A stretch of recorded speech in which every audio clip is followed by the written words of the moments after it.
Hello students, welcome to my channel. இப்போ என்ன பார்க்கணும் 12th accountancyல chapter 5ல exercise sum number 8 பார்க்குறோம்.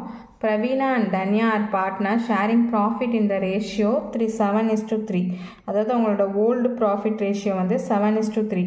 They admit Maliniங்கிற ஒரு நியூ பார்ட்னர் வந்து அட்மிட் ஆகிறாங்க. The new ratio among Pravina, Danya and Malini மூணு பேரோட நியூ ப்ராஃபிட் ஷேரிங் ரேஷியோவும் கொடுத்துட்டாங்க 5:2:3. அப்போது calculate the sacrificing ratio கேட்குறாங்க. sacrificing ratio கண்டுபிடிக்கிறதுக்கு நம்ம என்ன ஃபார்முலா யூஸ் பண்ணுவோம், old share minus new share. இப்போ அதை படி தான் சம் போட போகிறோம். இப்போ ஓல்டு ரேஷியோ பார்த்திங்கன்னா எவ்வளோவே 7:3 கொடுத்துருக்காங்க. அப்போது 7/10 3/10. நியூ ப்ராஃபிட் ரேஷியோ வந்து 5:2:3. அப்போ 5 + 2 + 3 10. அப்போ 5/10 2/10 3/10.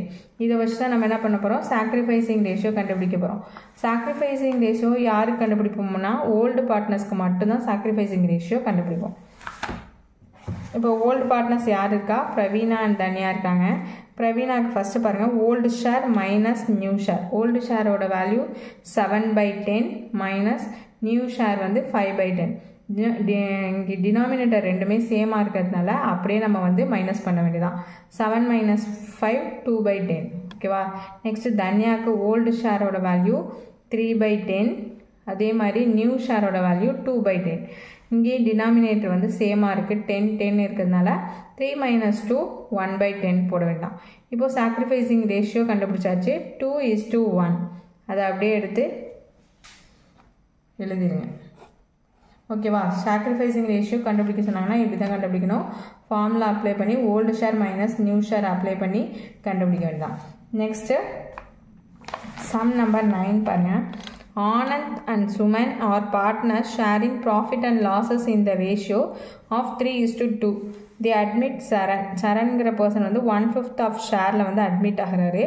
Which acquires entirely from Anand. ஆனந்த்கிற பார்ட்னர்ஸ் வந்து என்ன பண்ணுறாங்க, அது ஃபுல்லையும் என்ன பண்ணுறாங்க, அக்வயர் பண்ணிக்கிறாங்க. ஆனந்த் கிட்டேருந்து அக்வயர் பண்ணிக்கிறாரு யார், சரண் 1/5 ஆஃப் ஷேரை. Find out the new profit sharing ரேஷியோவும் கேட்டிருக்காங்க, சாக்ரிஃபைசிங் ரேஷியோவும் கேட்டிருக்காங்க. இப்போது பாருங்கள், ஷேர் வந்து எவ்வளோ சாக்ரிஃபைஸ் பண்ணுறாங்க ஓல்டு பார்ட்னர்ஸ்னால் ஆனந்த் மட்டும்தான் வந்து சாக்ரிஃபைஸ் பண்ணுறாரு. எவ்வளோ ஷேரை 1/5 ஷேரை வந்து சாக்ரிஃபைஸ் பண்ணுறது. சுமன் வந்து 0, அவர் வந்து எதுவுமே சாக்ரிஃபைஸ் பண்ணலை, எதுவுமே அவர்கிட்ட கொடுக்கல நியூ பார்ட்னர்கிட்ட. அப்போது அதை சாக்ரிஃபைசிங் ரேஷியோ ஈஸியாக கண்டுபிடிச்சிடலாம், 1:0. இதுதான் சாக்ரிஃபைசிங் ரேஷியோ, ஓல்டு பார்ட்னர்ஸோட சாக்ரிஃபைசிங் ரேஷியோ. இப்போது நியூ ஷேர் கண்டுபிடிக்கணும்னா அதுக்கு வந்து ஓல்டு ஷேர் மைனஸ் சாக்ரிஃபைஸ் இதுதான் ஃபார்முலா. இப்போ old share of Anand and சுமனோட ஓல்டு ஷேர் வந்து 3:2.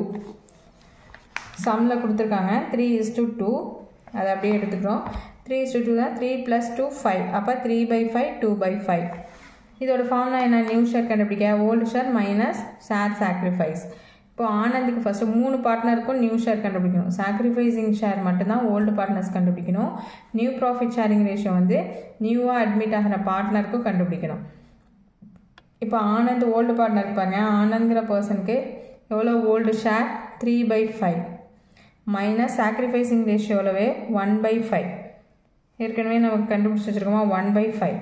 அப்போது கால்குலேட் பண்ணிங்கன்னா டினாமினேட்டர் ரெண்டும் சேமாக இருக்குது 5ல். அப்போ 3 - 1 2/5. சுமனுக்கு பாருங்கள் 2/5 வந்து ஓல்டு ஷேர், சாக்ரிஃபைசிங் ஷேர் வந்து 0க்கு எந்த வேல்யூவும் கிடையாது. மைனஸ் பண்ணிங்கன்னா அதே வேல்யூ தான் வரும். ஓகேவா. அதனால் 2/5 அப்படியே போட்டோம். சரணுக்கு என்னது, அவர் தான் புதுசாக வந்து என்ன பண்ணியிருக்காரு, ஆனந்த் கிட்டேருந்து 1/5 ஷேர் வந்து வாங்கியிருக்காரு. அப்போது அவரோட ஷேர் நியூ ஷேர் வந்து 1/5. இப்போ எல்லாத்தையுமே கால்குலேட் பண்ணியாச்சு. டினாமினேட்டர் எல்லாத்துலேயுமே சேமாக இருக்கிறதுனால அப்படியே 2:1. இதுதான் வந்து new profit sharing ratio. Thanks for வாட்சிங்.